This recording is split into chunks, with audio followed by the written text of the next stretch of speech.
Further thoughts on Rocky 4, Rocky versus Drago, the director's cut.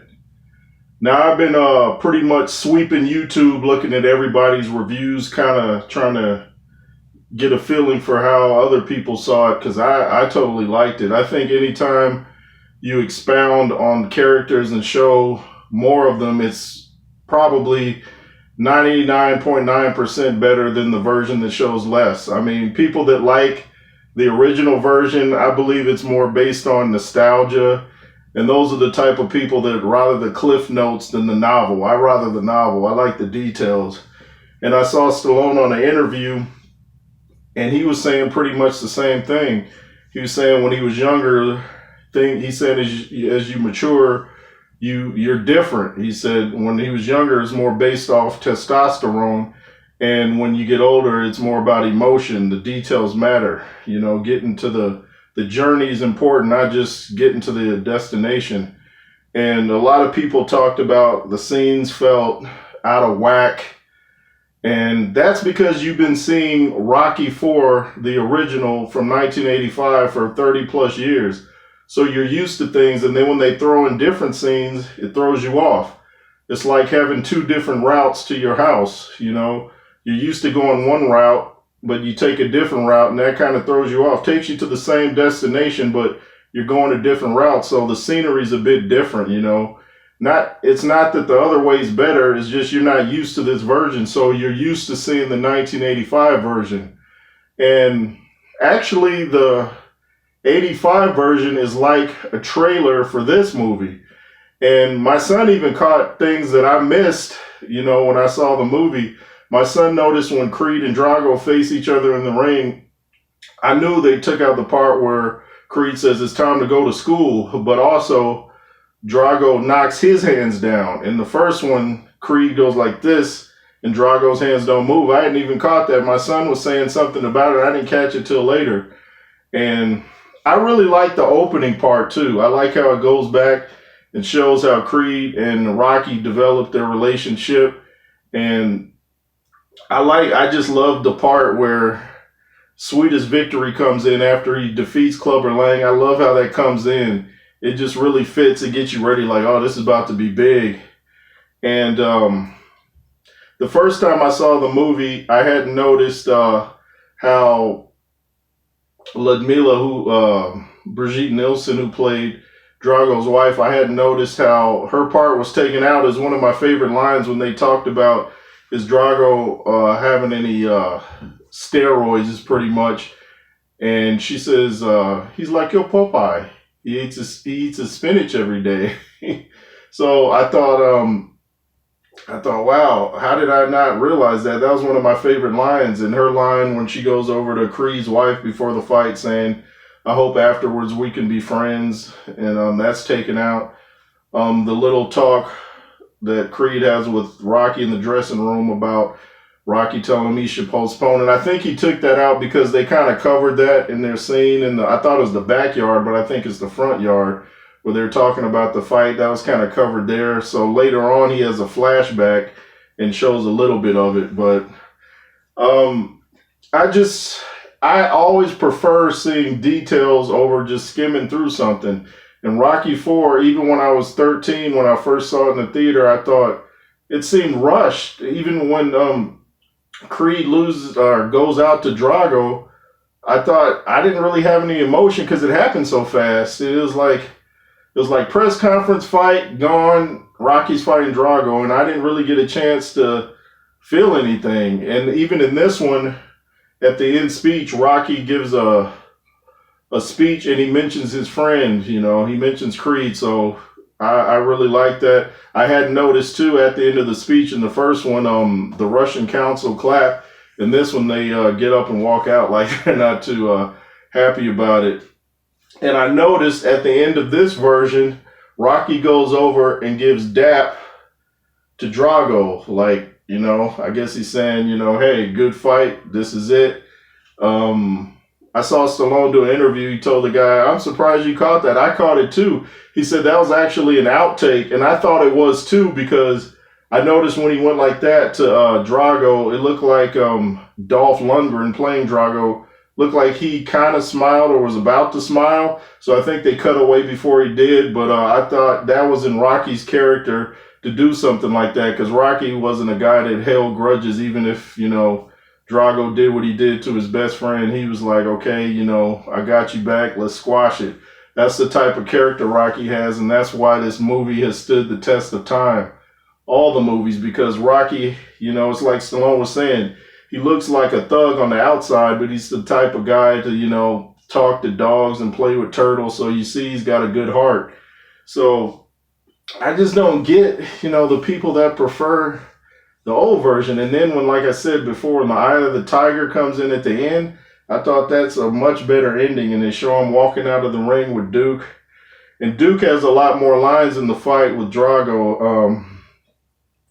He says, because the referee comes in the corner and mentions stopping, and Rocky said, "You're not going to stop the fight with me sitting on my stool."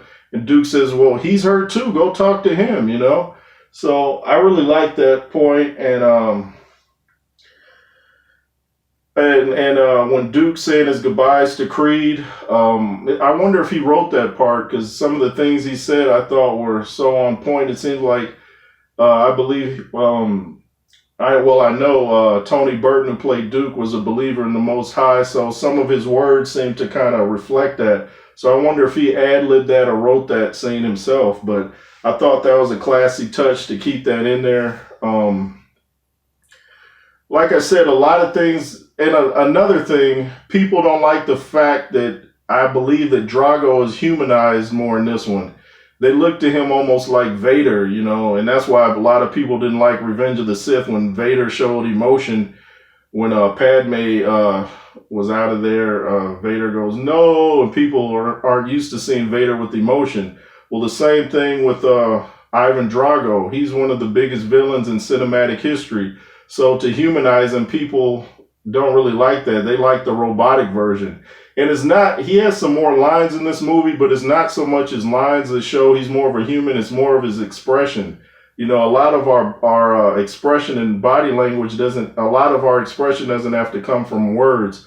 Most expression, in fact, is body language, and he gives a lot of looks. He looks down, like when his guy's talking for him, instead of him, he looks down like, wow, like I was about to say something, you just cut me off, but he doesn't do it. It's just a lot of little looks that show that he's more human in this movie. Even when they're introducing Creed, and the crowd screaming, he's looking around and looking down, and at one, he's looking uncomfortable. He looks more uncomfortable in this version when the ring's coming up. So I thought that was interesting. And another thing I saw in an interview with Sylvester Stallone, he talked about he had written Creed 2 to show Ivan Drago really being mistreated, by losing the fight. He's working in steel mills and working hard. And I thought that would be excellent, but they didn't use that. And I'm thinking, these are his characters. How are you not going to use it? I know it's your interpretation, but it's still his character. So, you don't want to do what Disney did. But I just thought it was an excellent movie. And Humanizing Drago flows better with Creed 2. This movie had to be redone to flow better with the other movies. You can't have like all the movies, like 7 of them, one direction, and then there's one movie that's like a cartoon and doesn't fit with the other. He had to make it flow with those movies, and it flows with the Creed movies more. And this version actually explains that Rocky was supposed to be fighting Drago that night. You don't really get that impression when you watch the 85 version. Drago's people just mentioned they want to have an exhibition bout with Rocky, but in the new version, you get to see that Rocky said they actually contacted him and wanted to fight, and Creed's like, "Hey, well, if you don't want to do it, I'll step in there."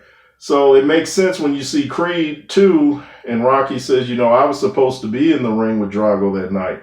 Now it makes sense. If you had seen the 85 version, you'd be like, I don't really see that, but I'm going to always prefer, like I said, seeing the detailed version over the skimmed over version. I want to go in depth with the characters, know what they're thinking. That's one reason why oftentimes books are better than movies, because it gives details. They tell what the guy's thinking, and it gets a lot more in depth than a movie. So I'm going to always go with the in-depth version over the skimmed over version. And people are just basing it off nostalgia and like I said, different scenes put in throws you off because you've been watching the old version for 30 plus years, so you're used to that. It'll take rewatch it, and you'll see what I mean. You'll get used to this version. Then when you get used to it, you'll be like, this is a lot better movie than the original. I really liked it, and I've watched it several times since. I'll probably even do more videos on things that I noticed and things like that. I noticed the young boy playing Rocky's son isn't in it as much because some of the scenes involve the robot, like when Rocky was fighting and they're shouting. They had to take that out because the robot's in it. And Paulie gets some different lines, and I just really enjoyed the cinematic experience. Like I said, I was 13 when the movie came out in '85, doing the math, like I said before, and got to see it with my son, and he's 12. He really enjoyed it, and what can I say? Thank you, Sly, for putting out the director's cut. And if you want to do any more Rocky's director's cut, I'll be glad to watch them. Anyway, it's the J. Roos Theory. Make sure to subscribe, comment, like, and all that. Please subscribe to my backup channel on WJ, the world's most dangerous boxing platform. And remember this, Drago. Drago. I even saw one guy say he didn't like that line. He's like, some of these scenes where you see why they were taken out, they were like not good, so they took them out. He shouldn't have used these. These were alternate scenes. Well, if he gave you the same scenes as the first one, then it wouldn't be a different movie. He's trying to give you a different movie. Anyway, thanks for watching, and be fearless. Yay, yay.